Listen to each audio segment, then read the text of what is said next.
तूने सुनी कभी कौनते में नींद न आई सकी मेरे ओ नींद न आई सकी मेरे नींद न आई सकी मेरे मेरी निंदिया मेरी निंदिया उड़ाई शाम ने मेरी सुध बिसराई शाम शाम ने मेरी सुध बिसराई शाम ने मेरी सुध बिसराई शाम ने मेरी सुध बिसराई बोली मोर मुकुट बंसी वाले। ये गोपियों की स्थिति है। परीक्षित ने कहा है ये गोपियां सब चले जा रही हैं। अरे भैया एक एक गोपी को उसके घर वालों ने रोक दिया और जैसे गोपी को रोका है तो जो गोपियां पहुंचने वाली हैं, जो स्वयं दौड़ चली हैं, जो लेट हो गई थी, घर वालों ने बाहर से ताला बंद कर दिया। बोले आप ताले में बंद भले ही कर दो। वो गोपी अचेत होकर गिर पड़ी और बन से ठाकुर के चरणों में, ठाकुर के सामने सबसे पहले हाजिरी लगा दी। सज्जनों, माताओं, बहनों, मैं निवेदन आपसे करूं, ये गोपियां जो भगवान के पास पहुंची और महारास हुआ तो उसकी अवधि आप लोग जानते हैं कितनी थी? 6 माह। 6 महीने तक महारास भगवान ने किया सब गोपियों के साथ। 6 माह तक भगवान गोपियों के साथ महारास करते रहे और गोपियों के घर वाले उस स्थान पर पहुंचे नहीं। तो ये गोपियों कोई साधारण? मैं आपको निवेदन करूं, जितनी भी गोपियां आई थी महारास में, भगवान उन गोपियों का रूप रख करके उनके घर पहुंच गए। और केवल रूप नहीं रखा, केवल गोपियां नहीं बने, जिस गोपी ने जो वस्त्र पहना था वो वस्त्र भगवान बन गए। जिस गोपी ने जो काम करना था उस काम को भगवान ने अपने आप को ढाल लिया। जिसका जो स्वभाव था वो स्वभाव बन गए। उस गोपी के जैसे बाल थे भगवान, कण कण में झांकी भगवान की। ऐसी भगवान की रास कोई साधारण नहीं। अच्छा देखिए, जब हम भगवान की ओर चलते हैं, मैंने दुनिया के लोगों के मुख से सुना है कि जो भगवान के भक्त होते हैं उनको हम कष्ट में देखते हैं। कारण क्या है? अरे सज्जनों, कष्ट में नहीं रहते, भगवान की कृपा रहती है। भगवान की कृपा रहती है। भगवान केवल अपनों को ही कष्ट देते। मैं उदाहरण दे रहा हूं आपको। बताइए, 4 बच्चे यदि कहीं खेलते हो, आपका बच्चा 5 बार उनके साथ खेलता हो, आप अपने अकेले बच्चे को टॉफी देने जाएंगे? नहीं ना। जो अन्य बच्चे खेल रहे हैं उनको भी देंगे। अच्छा, मस्ती कर रहे हो 4 बच्चे, 5 बार आपको, आपका बच्चा उनके साथ मस्ती कर रहा है, तो आप उनको रोकने के लिए कभी चपत लगाना हो तो उन 4 बच्चों को लगाएंगे? नहीं, अपने को लगाएंगे। समझ में आ गया? प्रेम से बोलो ना, भागवत भगवान। सज्जनों, माताओं, मैं निवेदन कर रहा हूं आपसे। अच्छा, गोपियां पहुंच गई तो जैसे गोपी वहां पहुंची है, पहुंचते ही भगवान ने सबका वेलकम किया। स्वागतम भो महाभाग, आपका स्वागत है, आप आई, मुझे बड़ी खुशी हुई। मैंने बंसी बजाई और आप सुनकर के आ गए, मुझे बड़ी खुशी हुई, आनंद आ गया। स्वागतम स्वागतम स्वागतम भो महाभाग। अच्छा, प्रियम किम करेवाणी वा। अच्छा, आ गई हो तो ये बताओ आई किस लिए हो? कारण तो बताओ आने का। अब कोई हमको बुलाए और बुलाने के बाद हमसे कहे कि आए किस लिए हो, हमारे पास कोई जवाब नहीं हो, तो हमारी स्थिति क्या हो जाएगी? एक दूसरे का सब मुंह तकने लगी गोपियां, और मुंह ताकते हुए सबने निरुत्तर होकर के अपने पैर से धरती को, पैर के अंगूठे से धरती को कुरेद रही है। भागवत कहती है, आई हो, आपका स्वागत है, लेकिन कारण तो बताओ। नहीं बोली। कुछ देर चुप रहे भगवान, फिर बोले अच्छा अच्छा, रजन्ये सा घोर रूपा घोर सत्वा निसेविता। ये पूर्णिमा का चंद्रमा है और पूर्णिमा के चंद्रमा में बोले आप ये वृंदावन की छटा देखने आई है, वृंदावन के वन की। तो आपने देख ली होगी देवी, निवेदन आपसे जल्दी पहुंच जाओ, घर वाले इंतजार कर रहे होंगे। गोपियों के पास कोई जवाब नहीं है। अरे गोपियां नहीं बोली तो भगवान फिर थोड़ी देर बाद बोले, जंगल में वन में हिंसक पशु रहते हैं, सिंह आदि। बोले आपका हाँ, जल्दी से कृपा करो, घर पहुंच जाओ। दृष्टम वनम कुसुमितम राकेश कर रंजितम। राकेश यानी चंद्रमा, चंद्रमा के प्रकाश में तुम वन की शोभा देखना यदि चाहती हो तो आपने देख लिया। इस क्षण से यदि यहाँ पर आई हो तो देख लिया जाओ। घोर रात्रि है, रजन्य सा घोर रूप। प्रेम से बोलो ना, भागवत भगवान की। सज्जनों माताओं बहनों, गोपियों से भगवान ने ये बात कही और जब भगवान जाते ही बोलने लगे तो गोपियां कहने लगी कि हम चुप रहेंगे तो ये बड़ा नटखट है। हाँ, ये बड़ा नटखट करता खुद है और बोलना पड़ेगा। किस लिए आई हो, ध्यान से सुनिएगा। बोले अधरामृत पान करने के लिए आए हैं। अधरामृत, ना धरा इति अधरा। जो धरा पर यानी धरती पर नहीं है वो अमृत पान करने के लिए आई है। आपसे निवेदन करूं, जब गोलोक धाम से ठाकुर अपनी अल्लादनी राधा रानी के साथ धरती पर आने लगे तो किसी जी कहने लगी मुझे मेरा घर चाहिए रहने के लिए। हाँ, मैं रहूंगी कहां वहां पर। तो ठाकुर जी ने अपने गोलोक का हिस्सा वृंदावन के रूप में लाकर स्थापित इस पृथ्वी पर कर दिया। तो ना धरा इति अधरा, ये धरती नहीं है, ये गोलोक। हम इसी गोलोक में जो धरा पर नहीं मिलता अमृत यानी आपका दर्शन, हाँ आपका भजन, वो लेने के लिए आई। ना धरा इति अधरा। सज्जनों माताओं बहनों, मैं निवेदन आपसे करूं,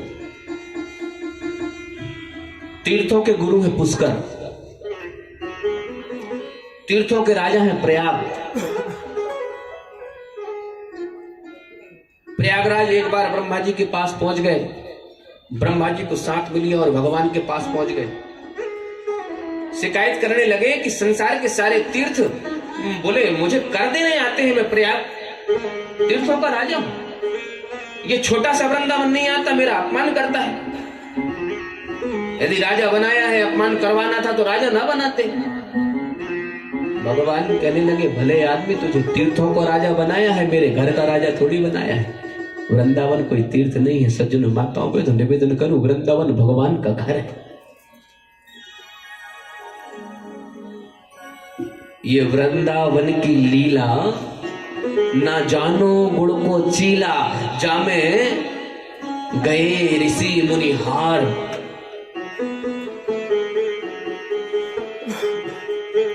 जपे जा राधे राधे, ये वृंदावन भगवान का घर। एक कथा सुनाई है भगवान ने, आती है रास प्रसंग में, गोपियों आपने ठीक नहीं किया, आप पतिव्रत का महत्व नहीं जानती हैं। पातिव्रत कितना मजबूत होता है, कितने बड़े बड़े लाभ हो जाते हैं। अरे एक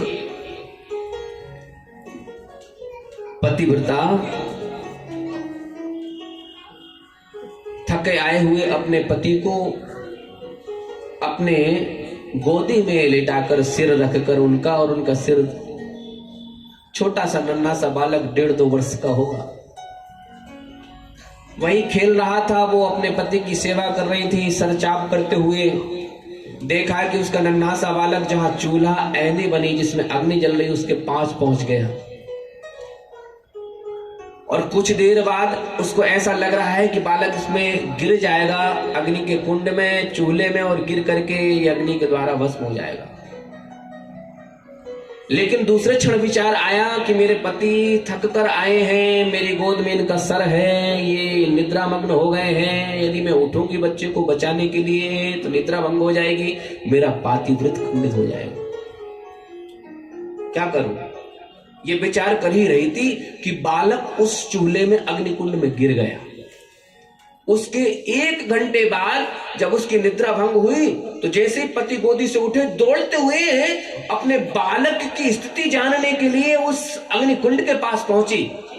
ये पाति धर्म का प्रभाव है कि सज्जनों, माताओं, बहनों, गोपियों से भगवान कह रहे हैं कि गोपियां, वो बालक उस अग्नि में किलोल कर रहा है।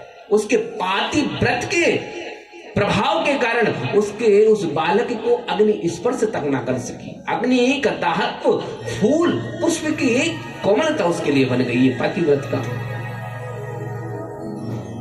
और तुम अपने पतियों को छोड़कर चली आई। गोपियां भगवान से कह रही हैं, सुनो, ऐसी 2-4 कथाएं हम भी सुना देते हैं आपके पतिव्रताओं की। बोले सुनाओ, आती? बोले हाँ आती है। एक पतिव्रता का नया नया विवाह हुआ था। गोपियां भगवान को सुना रही कथा। नया नया विवाह हुआ, घर में हो कोई विशेष था नहीं, छोटा सा परिवार। हाँ, आ तो रही बहुत बात है, लेकिन प्रेम से बोलो ना, भागवत भगवान की। हम दो हमारे दो, अब दो वाली बात तो बहुत दूर हो गई। अब तो हम दो और हमारा। लोग कहते हैं कि जनसंख्या और फला होने का, हम थोड़ी बढ़ा रहे हैं, इसलिए तो विधर्म बढ़ रहे हैं। कम से कम 4 तो हो। प्रेम से बोले ना, भारत माता की। एक धर्म के लिए, एक परिवार के लिए, एक राष्ट्र के लिए है? कहीं नहीं तो कहाँ भेजेंगे? काम प्रताप से पकड़ ले दे, का करे, का करे। अरे भैया, हो गई अभी तक जो होना थी, कहीं और की नीति थी, लेकिन अब आवश्यकता है। मैं निवेदन आपसे कर रहा हूं, छोटा परिवार सुखी परिवार मानता हूं,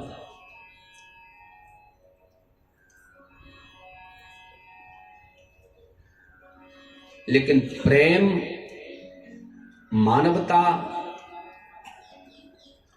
और समाज जो यहां देखने को मिल रही है ना, ये परिवार ही है। मैं कैसे मान लूं कि छोटा परिवार सुखी परिवार? प्रेम से बोलो ना, भागवत भगवान की।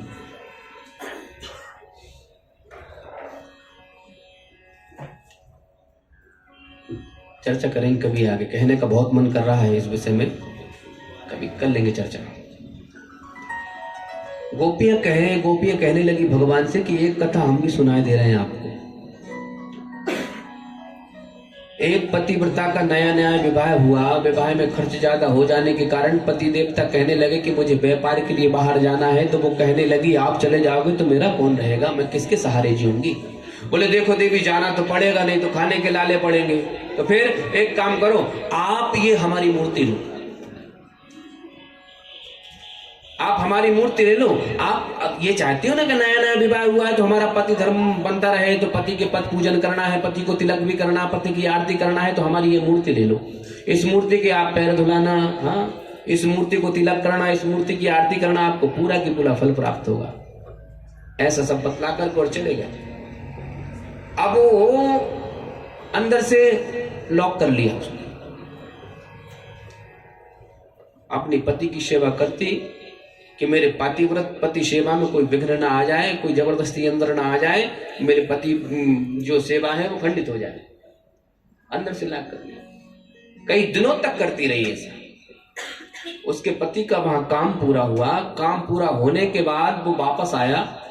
ये अपने पति व्रत धर्म का पालन करते हुए जो पति मूर्ति दे गया था उसकी पूजन कर रही, और बाहर गेट पर पति बार बार बेल बजा रहे हैं। 3 घंटे हो गए। भगवान कह रहे हैं, आप बताओ उस पतिव्रता को क्या करना चाहिए? गोपियां कह रही भगवान से। भगवान ने झट कह दिया कि जब असली आ गया तो नकली की क्या आवश्यकता है? प्रेम से बोलो ना, भागवत भगवान। गोपियों ने कह दिया, बस जवाब आपने दे दिया। मीराबाई क्या कहती? मेरो तो गिरधर गोपाल, दूसरों ना जाके सिर मोर मुकुट। मेरो पति ऐसो बर को का वरू जो जिए और मर जाए, बरबरियो गोपाल जू जा से छुड़ लो अमर हो जाए। प्रेम से बोलो ना भागवत भगवान। भगवान ने कहा धन्य हो देवी, तुम्हारी भक्ति से प्रसन्न हो। सुखदेव जी महाराज नाम गिना रहे हैं, भगवान ने रास प्रारंभ किया है। 2 मिनट की चर्चा है, आपको रास यदि देखा था अभी करना हो तो फिर 2 मिनट के लिए बस, और फिर आगे बढ़ जाएंगे, है ना। सब गोपियों के साथ भगवान, जितनी गोपियां हैं उन गोपियों की उतने भगवान, सबको ऐसा लग रहा है कि भगवान मेरे साथ अकेले कर रहे हैं। ऐसा नहीं कि एक भगवान और सब गोपियां, नहीं, जितनी गोपियां आई हैं वो सब गोपियां ये सोच रही हैं कि मेरे भगवान मेरे साथ है, उतने भगवान प्रकट हो।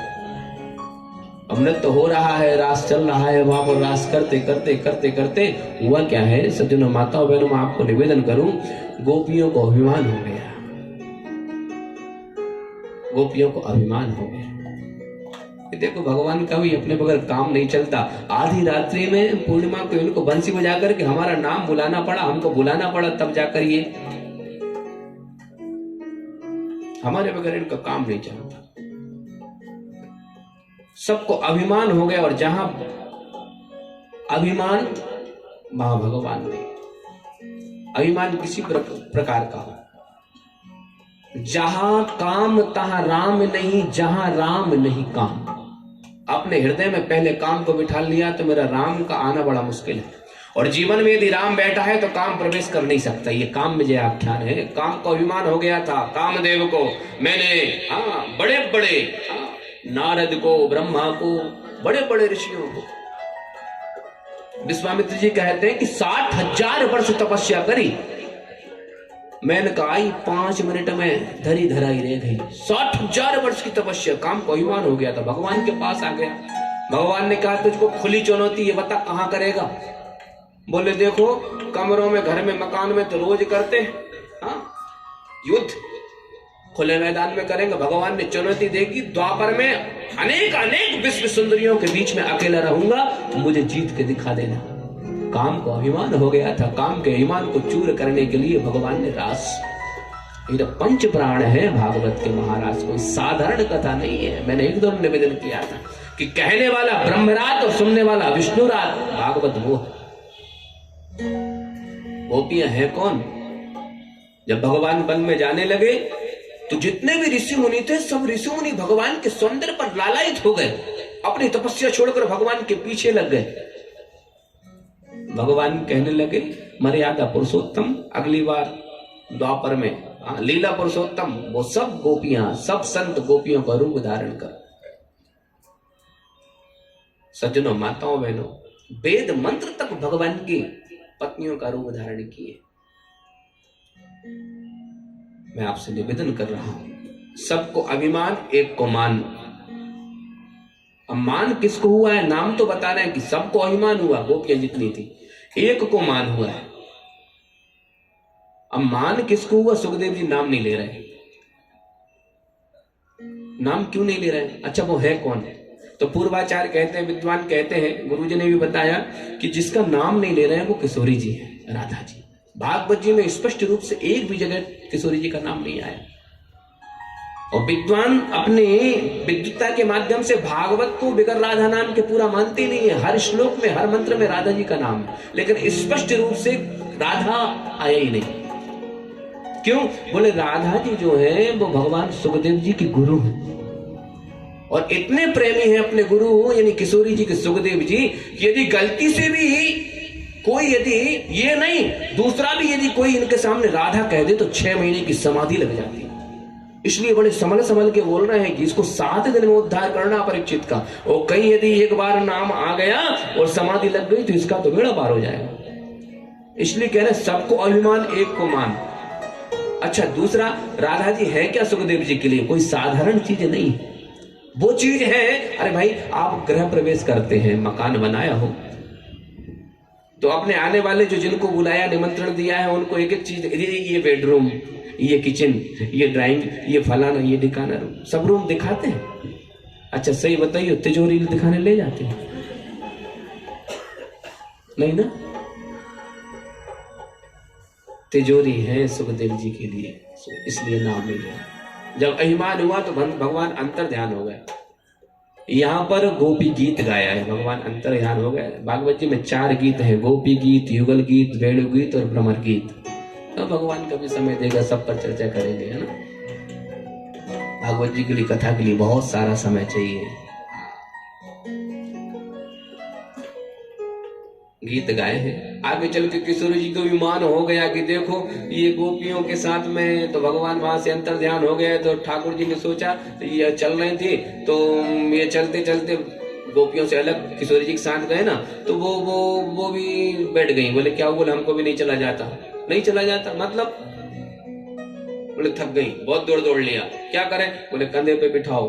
भगवान कहने लगे इनको भी, तो जैसे बैठने के लिए हो भगवान वहां से भी चले गए।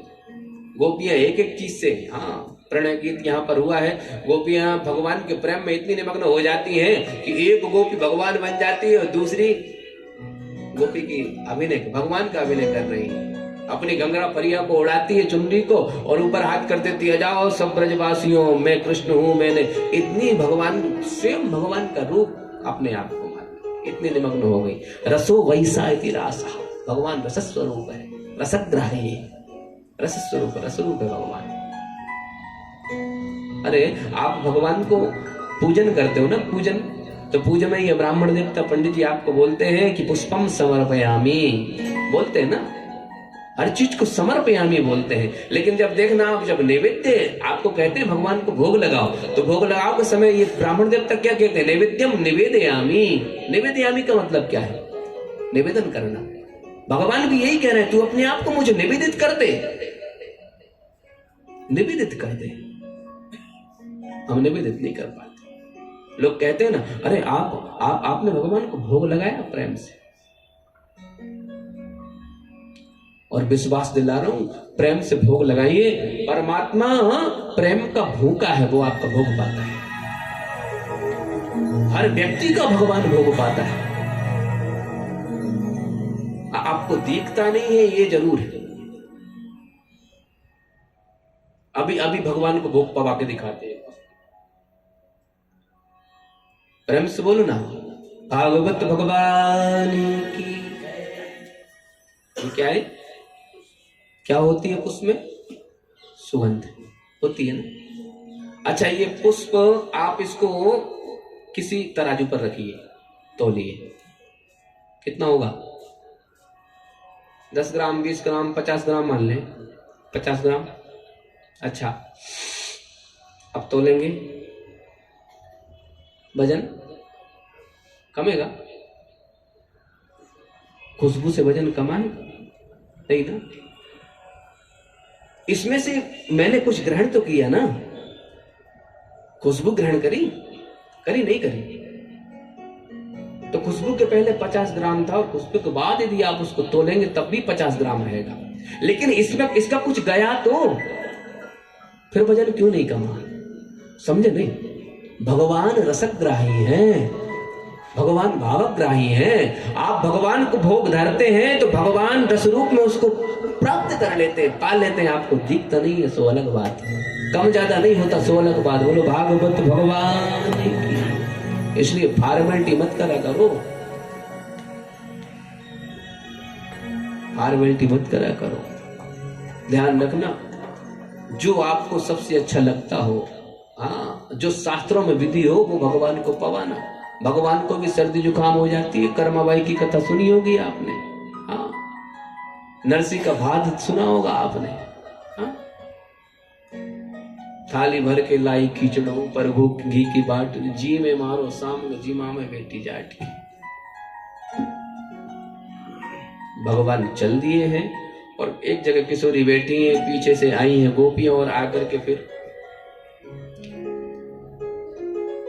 जब ज्यादा ही भगवान से विनय करिए तो भगवान सबको मिल गए हैं। और जब भगवान सबको मिले हैं तो क्या हुआ है? केवल 2 मिनट के लिए रास रचो है, रास रचो है,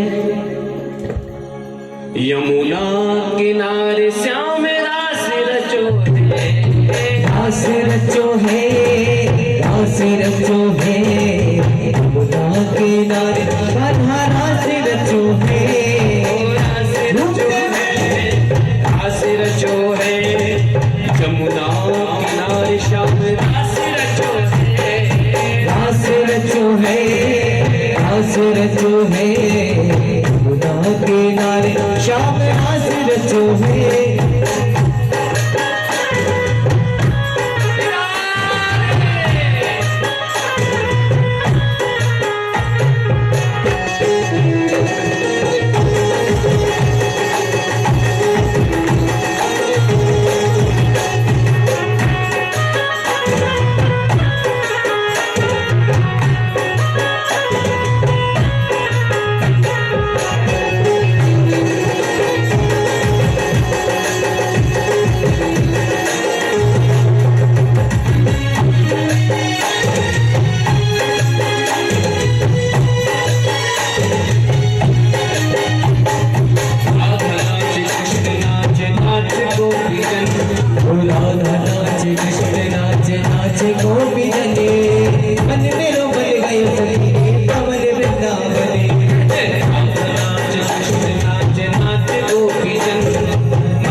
वंशी बाजे श्याम सगे राधा राजे रे, श्याम सगे राधा राजे रे।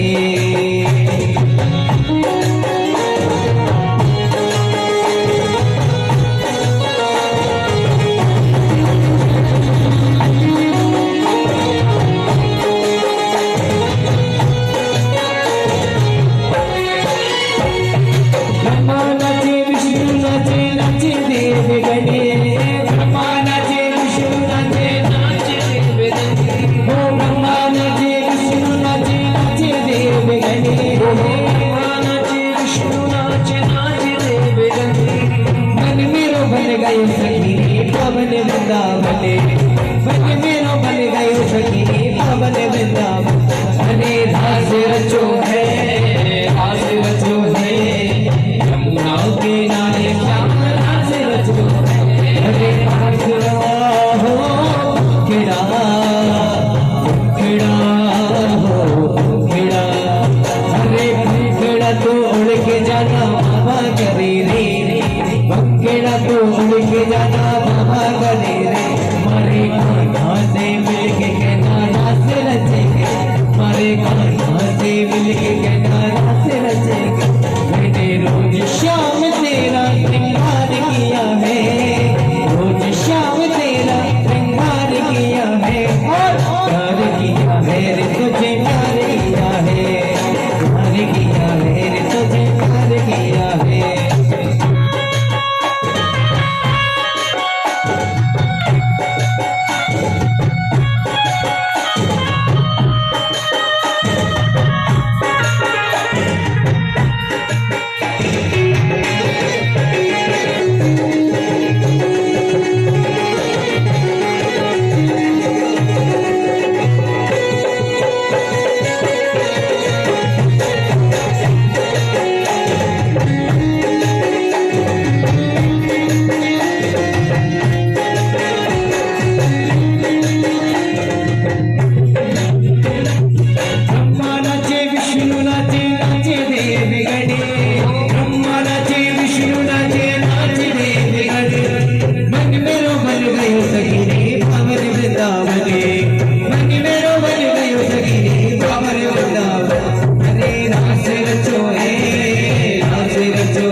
बोलिए रासेश्वर भगवान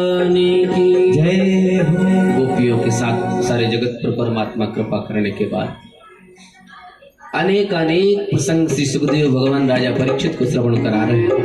कहते हैं राजन, जो भगवान के इस रास प्रसंग लीला को श्रवण करता है उसके जीवन की चंचलता समाप्त हो जाती है, काम की परेशानी उसके जीवन से मिट जाती है। प्रेम से बोली ना भागवत भगवान के जय। सज्जनों, इसके बाद एक राक्षस फिर भेजा है कंस ने। नाम केसी है, घोड़े के रूप में आया है। भगवान ने उसका उद्धार किया है। यज्ञ पत्नियों पर, ब्राह्मण पत्नियों पर भगवान ने कृपा करी है। ब्राह्मण पत्नियों के बाद कंस की मीटिंग फिर हुई है और कंस ने अक्रूर जी को भेजा है। अक्रूर जी भगवान को लेने के लिए आते हैं और अक्रूर जी भगवान का दिव्य दर्शन करते हैं।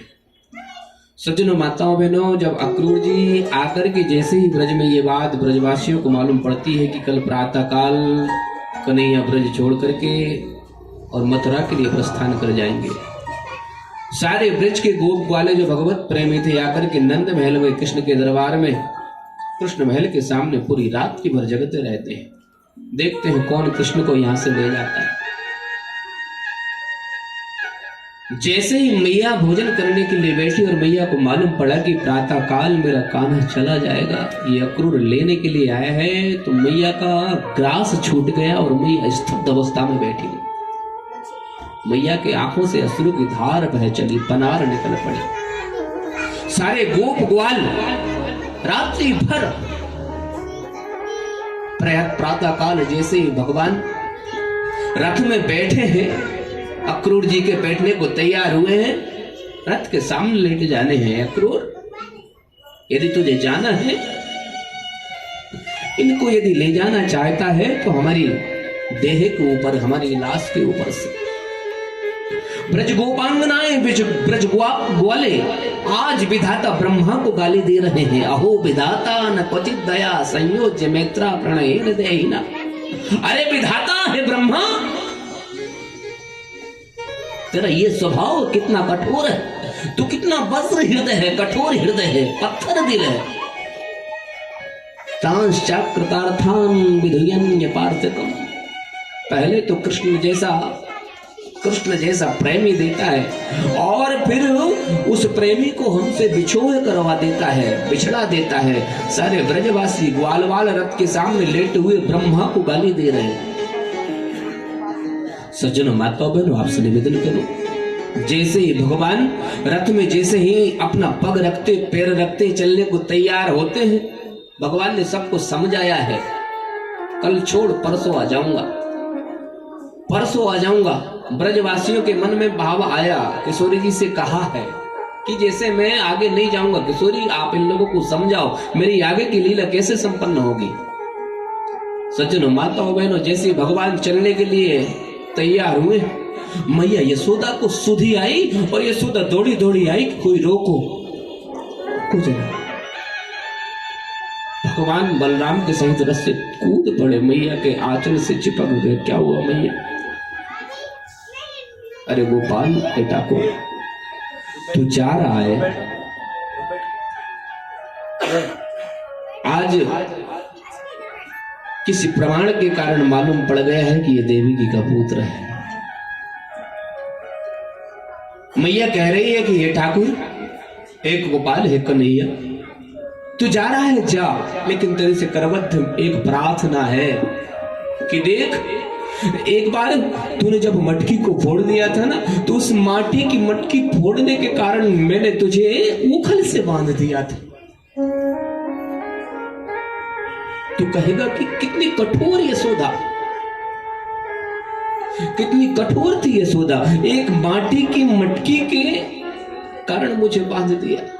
तेरे से मेरी एक विनती है, इस बात को कभी याद मत करना। भगवान मैया के चरणों में गिर जाते हैं। मैया, जन्म देने वाली भली देवी की है, लेकिन वचन देता हूं, संसार में जब भी प्रेम के रूप में या प्रेमी जन मुझे भजेंगे तो देवी की नाम तो भूल सकते हैं, लेकिन नंद घर आनंद भयो के साथ में यशोदा परचंद भयो कभी नहीं हो सकते। यशोदा नंदन मैया के चरण स्पर्श करे हैं। अक्रूर जी के साथ में भगवान मथुरा प्रवेश कर गए हैं। मथुरा में जाकर के आप लोग प्रबुद्ध हैं, आप लोगों ने कथा श्रवण करी है। सबसे पहले एक धोबी को दंड प्रदान किया है। धोबी के बाद दर्जे पर कृपा करी है। सुदामा नाम के माली पर कृपा करी है, उसकी फूल मालाएं भगवान ने पहनी है।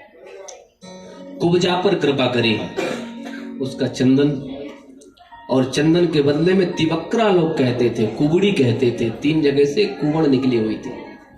जब भगवान ने चंदन धारण किया तो ब्रजवासी कहने लगे कि क्या जोड़ जम रही है, ये भी कुबड़ी और तू भी 3 जगह से टेढ़ा। भगवान ने अपना नख, चरण का अंगूठा उसके अंगूठे से अड़ाया, ऊपर से दाढ़ी पकड़ी और एक झटका मारा तो विश्व सुंदरी बना दी। कुब्जा पर कृपा करी, आशीर्वाद दिए। भगवान आगे बढ़े, कुबलिया पीड़ नाम के हाथी का उद्धार किया। रंग भूमि में प्रवेश कर गए। जाकी रही भावना जैसी, प्रभु मूरत देखी तिन तैसी। भगवान की रंग भूमि में प्रवेश करते ही जो तपस्या में धनुष मिला था, धनुष देते हुए कह दिया था देने वाले ने कंस से, इसको कोई तोड़ नहीं पाएगा, और जो तोड़ेगा इस धनुष को जो तोड़ेगा वो तुझे नहीं छोड़ेगा। भगवान ने सबसे पहले धनुष तोड़ा। चाणूर और मुष्टिक 2 मल्ल जो थे सबसे बड़े, कंस के, वसुदेव जी के साथ, वो बड़े भैया बलराम जी के साथ में, दादा के साथ, दोनों का उद्धार कर दिया। कूद करके भगवान ऊंची सिंहासन पर कंस बैठा था, बाल खींच करके नीचे लेकर आए। चिल्लाया, छोड़, बड़ा कष्ट हो रहा है। भगवान कहने लगे, याद कर जब तेरी बहन यानी मेरी माँ विवाह का श्रृंगार धारण किए हुई, तो रथ में उसको खींच करके और उसके केस पकड़ करके, तब तुझे दर्द समझ में नहीं आया। जाके पग नहीं फटी बिमाई, ताका जाने पीर पर आई। तुझे याद? सज्जनों, माताओं, बहनों, केसान अवतीति दि केशवा, वेदवती के जब केस रावण ने खींचे तो राम अवतार हो गया। दुष्ट दुशासन ने जब द्रौपदी के केस खींचे तो भगवान का वस्त्र अवतार हो गया। और मैया देवकी के जब केस खींचे तो भगवान का कृष्ण अवतार हो गया। मेरी भारत की माताओं के केस की रक्षा के लिए जो अवतार धारण कर ले, केसान अवतीति दि केशवा, वो केशव है। बोलो ना, भक्तवत्सल भगवान की। केसान अवतीति, इसलिए केशव है। एक प्रहार से कंस को कहा है कि दर्शन कर ले मेरा, मरते समय तेरे सामने खड़ा हूं। बड़े बड़े अमलात्मा, ज्ञानात्मा, महात्मा, अरे हजारों वर्ष की समाधि इसलिए कह लगाते हैं कि अंतिम समय में और कुछ नहीं तो एक नाम निकल जाए, लेकिन विडंबना वो ही नहीं आता। मैं तेरे सामने आ गया हूं। भगवान ने कंस का उद्धार कर दिया। बोली कंस मर्दन भगवान की। कंस का उद्धार किया, नाना जी को जेल से बाहर किया, माता पिता को बाहर किया, नाना जी को सिंहासन पर बैठाया। सांदीपन आश्रम मध्य प्रदेश आकर उज्जैनी में भगवान ने शिक्षा ग्रहण करी। वहीं सुदामा जी से मित्रता हो गई। गोपियों की याद सताती है, वापस आए हैं तो उद्धव जी को भेजा है। भंवर गीत वहां पर हुआ है। उद्धव जी 1 घंटे के लिए गए थे, 6 महीने तक अपनी ज्ञान की गठरी खो गई, वहां पर गोपियों के प्रेम में बह गई। डूबे के डूबे 6 महीने की गोता लगाए रहे। उद्धव को ज्ञान का अभिमान था। भगवान ने गोपियों को प्रेम दिखा करके उद्धव का ज्ञान खंडित कर दिया। सज्जनों, माताओं, बहनों, अस्थि प्राप्ति नाम की 2 कंस की पत्नियां थी, दौड़कर अपने पिता जरासंध के पास पहुंची। जरासंध 17,23 औक्षणी सेना, कितनी, जो पूरे महाभारत के युद्ध में थी उतनी सेना अकेला लेकर के 17 बार भगवान पर आक्रमण किया, हरा नहीं पाया। भगवान ने लौटा दिया, बार बार हराए। 18वीं बार ब्राह्मणों को पकड़ा, 11,000 ब्राह्मणों को, और बोले देखो ऐसा पाठ जाप करो, अगली बार हार गया ना तो तुम्हारी गर्दन। ब्राह्मण बड़े चिंता में पाठ कर रहे हैं, भगवान को पत्र लिख दिया कि ठाकुर जी बचा लो, हार जाओ इससे, नहीं तो हमारी गर्दन। ब्राह्मणों के लिए भगवान ने बड़े भैया को बुलाया और बड़े भैया से कहने लगे, लोग माखन चोर कहते हैं, लोग चुनरी चोर कहते हैं और न जाने क्या क्या कहते हैं, चलो रण छोड़ भी कह लें। भगवान युद्ध से दौड़े। अब वो भी कब? कालियवन आया और मुचकुंद के माध्यम से उसका उद्धार करा दिया। सोते हुए ब्रजवासियों को भगवान द्वारिका ले गए। विश्वकर्मा जी को आदेश दिया, विश्वकर्मा जी से स्वर्ण नगरी द्वारिका में बनवाई और भगवान वहां पर, बोलिए द्वारिकाधीश भगवान की जय। द्वारिका में जी में जाकर के बड़े भैया का विवाह करवा दिया रेवती मैया के साथ। अब नंबर आ गया। भगवान बोले अपना नंबर अब तो होना चाहिए। भगवान का नंबर आया। उधर रुक्मणी अम्बा भी दिन रात लगी रहती है। रुक्मणी अम्बा की भी नींद उड़ गई जब से नारद जी के मुख से भगवान की कथा सुनी है। तो इससे बोलता हूँ, सुनने से संस्कार, सुनने से भगवान मिलता है, प्रमाण है। अरे नींद ना आए रे, चैन ना आए रे, जीवन सारा बीता जाए, शाम ना आए रे। नींद ना आए रे, चैन ना आए रे, जीवन सारा बीता जाए, शाम ना आए रे। नींद ना आए रे, चैन ना आए रे, जीवन सारा बीता जाए, शाम ना आए रे। नींद ना आए रे, चैन ना आए रे, जीवन सारा बीता जाए, शाम ना आए रे। पल पल जाए, छिन छिन जाए, कैसे रहूं मैं हाय। पल पल जाए, छिन छिन जाए, कैसे रहूं मैं हाय।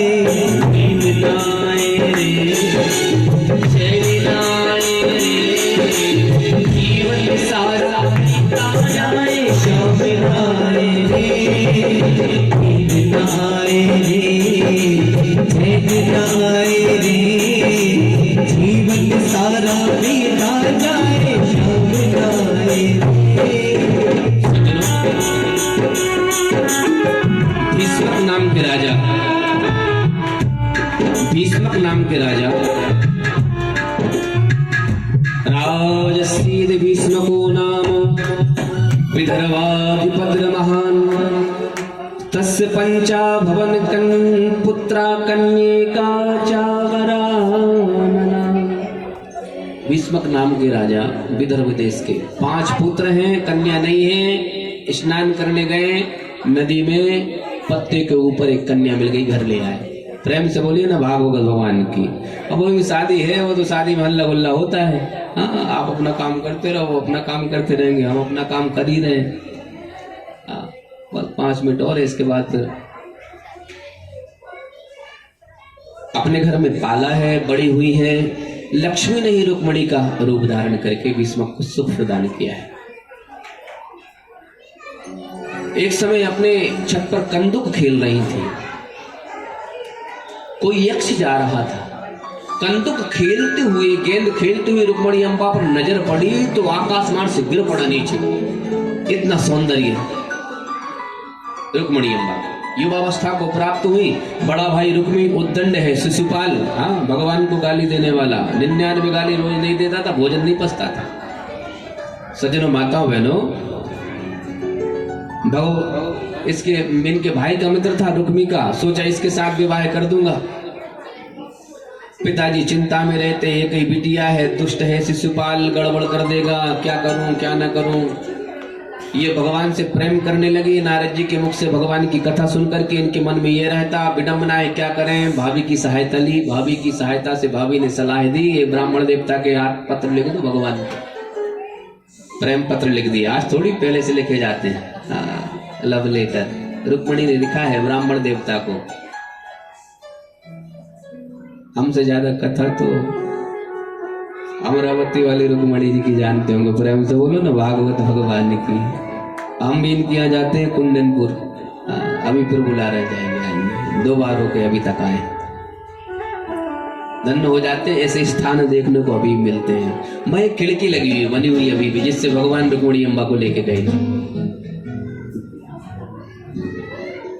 ब्राह्मण पत्र लेकर आया है और पत्र में सब बात लिखी है। रुक्मिणी ने मैं कैसी हूँ, आपको क्यों मुझे प्रिय है, और मेरा स्वभाव बता दिया, और हमारे घर की क्या रीति है, क्या रिवाज है, सब रुक्मिणी अम्मा खुद प्रश्न लिख रही हैं, खुद उसमें जवाब लिख रही हैं। रुक्मिणी जी ने प्रश्न लिखा है कि ऐसी कौन सी स्त्री नारी होगी जो स्वयं मेरे को कभी देखा नहीं है, केवल सुना है और मेरे से प्रेम कर बैठी। रुक्मिणी कह रही उस पत्र में लिखा है, तो आप ये सोचोगे कि ऐसी कैसी नारी, और मैं ऐसी नारी से विवाह कर लूं, अपना लूं। तो रुक्मिणी ने आगे लिखा है कि देखो, मैं ये चाहती हूं कि सिंह का भाग सियार न ले जाए, गीदड़ न ले जाए, इसलिए आपको मैं हाँ बता दे रही हूं, फिर बाद में कहोगे कि बताया नहीं।